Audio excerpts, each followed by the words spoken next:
After rescuing Eniola from a lion attack, Olu falls deeply for her, only to discover she's betrothed to a chieftain's son. Eniola feels conflicted but remains loyal to her family's wishes, pushing Olu into the shadows. When her husband passes in a tragic accident, Eniola seeks out Olu, only to learn he has turned bitter and is now a feared warrior who rejects love. The story turns tragic as Olu, filled with unresolved hurt, refuses her love and vanishes, leaving only a carving on the accident BAOBAB of the meeting place. Welcome, dear viewers, to another interesting episode in our Unrecruited Love series. Today, we want to look at the tales of the BAOBAB. Come along and let's enjoy together. The village of Ikpetu is situated beneath a canopy of ancient trees, where the mighty BAOBAB stood as silent witnesses to generations of love, loss, and life. Each day, the sun rose over the red dust path that wove through the village, and as it set, it left behind whispers of untold stories. And perhaps the most painful of these was that of Olu and Eniola. Olu was no ordinary man, known for his unyielding strength and calm resolve. He was a skilled hunter who moved with the stealth of a lion through the thick jungles that bordered Ikpetu. He was tall, with the broad shoulders and striking features that made him a revered figure among the villagers. His skin bore scars from the past battles, each one a testament and confirmation to his courage and loyalty to his people. But beneath his hard exterior, Olu carried a heart that longed for something deeper. Eniola, however, was a creature of grace and elegance. She was the daughter of a prominent elder, a beauty the talk of every gathering in the village. Her hair was intricately braided with beads that clinked softly as she moved, and her eyes sparkled with intelligence and a quiet determination. From a young age, Eniola had been betrothed to Ayodele, the chieftain's son, a match that brought her family great honor. She knew her duty, but her heart had never been given freely, and she carried a sense of longing for something or someone unknown. One humid afternoon, while Eniola collected herbs near the edges of the jungle, the roar of a lion echoed through the trees. She froze as the beast, golden and powerful, appeared, its eye locked on her. Before she could scream, a figure dashed from the thicket. It was Olu, wielding his spear with an intensity she had never seen. In a fierce struggle, he managed to drive the lion away, saving her from certain death. Shaken but grateful, Eniola whispered, "Thank you, Olu. You saved me." Olu held her gaze, his heart pounding as he steadied her trembling hands. "Eniola, I would face 1,000 lions for you." From that moment and day, their bond grew, blossoming like a hidden flower under the watchful eyes of the BAOBABs.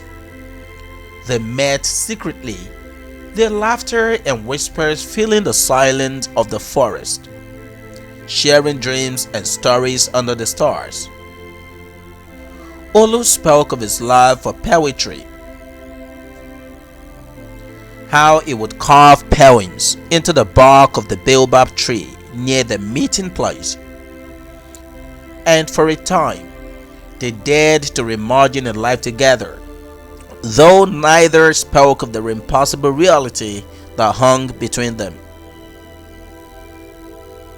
But As old lovers of forbidden love discover, happiness is a fragile thing.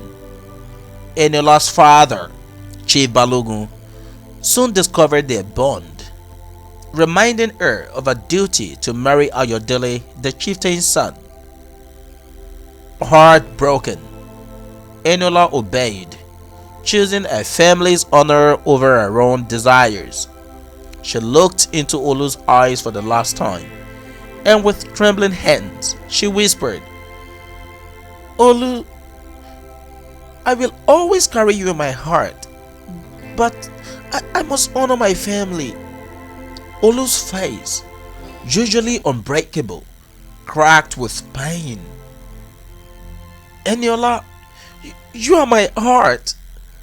How do I live without it?" But she turned away, leaving him standing alone beneath the shadow of the baobab, watching her figure disappear into the village.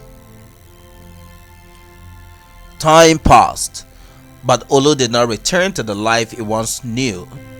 Instead, he became a shadow of the man he had been, retreating deeper into the jungle, battling wild beasts, testing his limits, and pushing himself beyond human endurance.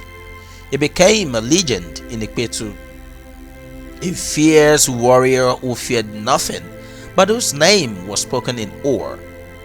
And yet, his heart grew cold and bitter, love replaced by an emptiness that not even the vast wilderness could fill.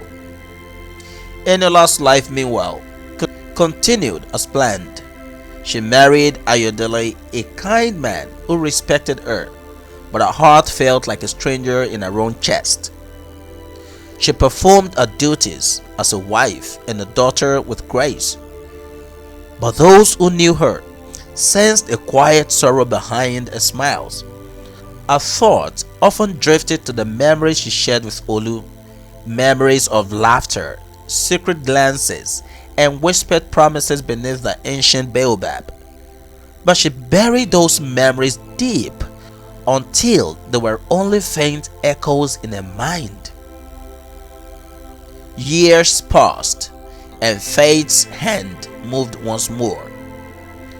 Ayodele died in a tragic accident, leaving Eniola a widow, unanchored and lost. In her grief, she found herself drawn to the baobab tree again, the silent witness to her and Olu's love.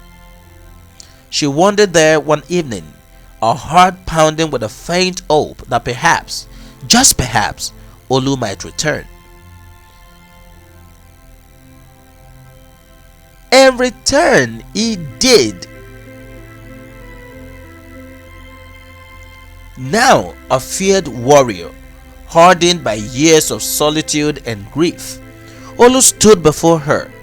His face was leaner, his eyes colder, and his body bore more scars than she remembered. Yet, the man who stood before her was a stranger, an unrecognizable shadow of the boy who had once loved her so deeply. "Olu," she whispered, a voice trembling with sorrow and hope.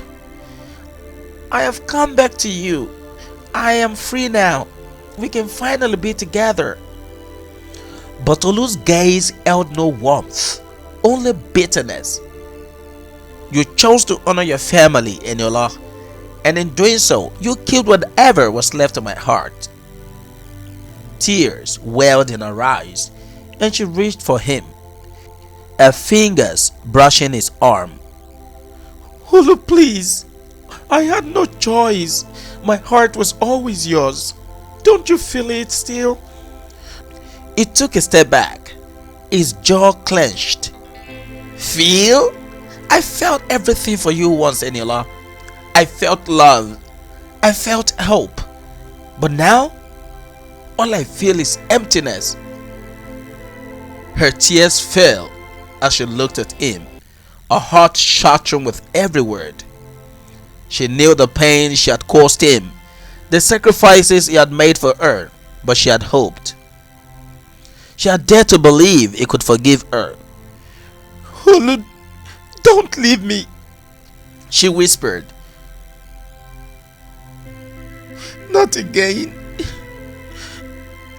Olu took one last lingering look at her, then turned his gaze to the baobab tree. Slowly, he drew his hunting knife and carved words into the bark of the tree. His final goodbye. Once I lived. Once I loved. Without another word, he turned and vanished into the wilderness, leaving Eniola alone with a shattered heart. She pressed her hands to the words, tracing them with trembling fingers, the only remnants of the love they once shared. As she watched the empty horizon, the sounds of the village faded and only silence remained. The baobab, ancient and steadfast, bore witness to yet another tale of love and loss, holding Olu's parting words as its own solemn testament to the story. And with that, we have come to the end of the tales of the baobab. Thank you, dear viewers, for joining me in this journey through the tales of the baobab. If this story of love, sacrifice, and heartache moved you, let me know in the comments below. Do you believe Eniola made the right choice? Could love have prevailed? Don't forget to like this video and subscribe to the channel if you haven't already. And stay tuned for the next tale in this series of unrequited love stories. Until next time, may we cherish the moments of love we are given before they're lost to time.